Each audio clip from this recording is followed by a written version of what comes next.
What's the church's stance on the death penalty? Let's pour some coffee on that.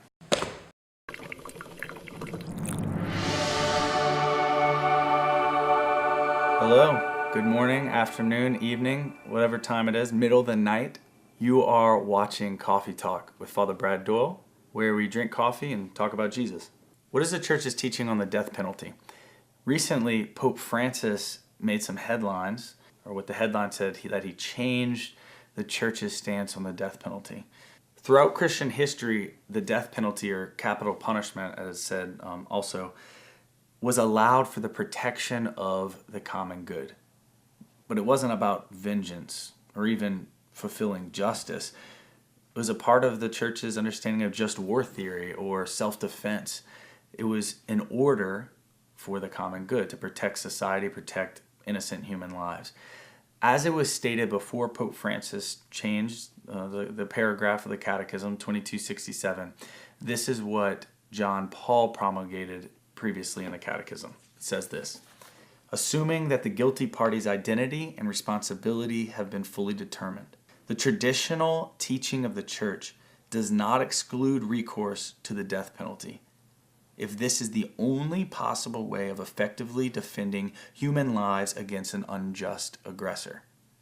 Okay, so this wasn't previously about vengeance, wasn't about even justice, like this person did that, eye for an eye, tooth for a tooth. This is about protecting society, the common good, and innocent lives from an unjust aggressor, if it's the only thing you can do.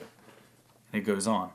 As a consequence of the possibilities which the state has for effectively preventing crime, by rendering one who has committed an offense incapable of doing harm, without definitively taking away from him the possibility of redeeming himself, the cases in which the execution of the offender is an absolute necessity are very rare, if not practically non-existent. So basically, before Pope Francis made his change, the Catechism said that capital punishment was about self-defense, the common good, and defending innocent human lives, and should be rare, if not practically non-existent at all. That was the teaching of the Church. Here's Pope Francis's change. Okay, this is the change. Recourse to the death penalty on the part of legitimate authority following a fair trial was long considered an appropriate response to the gravity of certain crimes, an acceptable, albeit extreme, means of safeguarding the common good. So we recognize that. Today, however, there's an increasing awareness that the dignity of the person is not lost even after the commission of very serious crimes. So just because you commit a very serious, heinous, and unrepentant crime even, doesn't mean you lose human dignity. In addition, a new understanding has emerged of the significance of penal sanctions imposed by the state. Lastly, more effective systems of detention have been developed, which ensure the due protection of citizens, but at the same time do not definitively deprive the guilty of the possibility of redemption. So basically, those rare circumstances, Pope Francis sees as non-existent. Consequently, the Church teaches, in the light of the gospel, that the death penalty is inadmissible because it is an attack on the inviolability and dignity of the person. So it's not really a change, it's a reading of the signs of the times. While Pope John Paul II, when they promulgated the Catechism in the 80s, saw that there was rare or non-existent reasons, Pope Francis affirms and says, as he sees it, nowhere in the 21st century do we have to use the death penalty. There are other means to keep society safe, to keep innocent human lives safe. That's basically what Pope Francis is saying. I want to tell a story about a particular person. A heinous murderer, unrepentant murder of a saint named Maria Goretti. It's actually right there, back there. Alessandro Serenelli was her murderer. He was a young man, tried to rape Maria. She defended herself, pushed him back. Because he was mad at that, he stabbed her multiple times, killing her. Before she died, she forgave him on her deathbed, and he was still unrepentant, went to jail, did not receive capital punishment, and while in jail, he had a vision of Maria. She appeared to him, she forgave him again and gave her lilies as a representation of her purity, but also her forgiveness. It was in that moment, after many years, that he converted, that he turned back to God, went to confession. Later in life was actually released from prison. And you know what he did? He went to her canonization. Her murderer went to her canonization.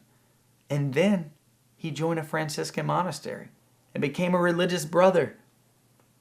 An unrepentant, for a while, horrific murderer repented because he had time to.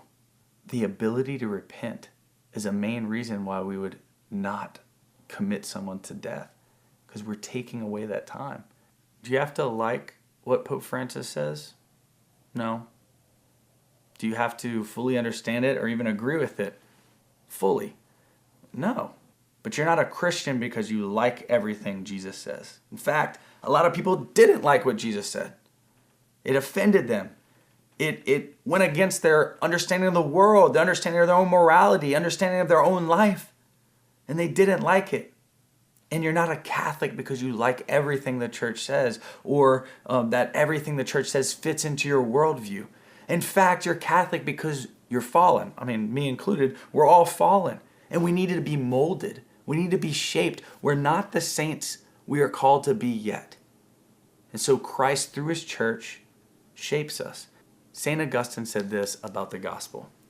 He said, if you believe everything you like in the gospel and reject what you do not like, in the end, it's not the gospel you believe in, it's yourself. So I'll put this out for us Catholics.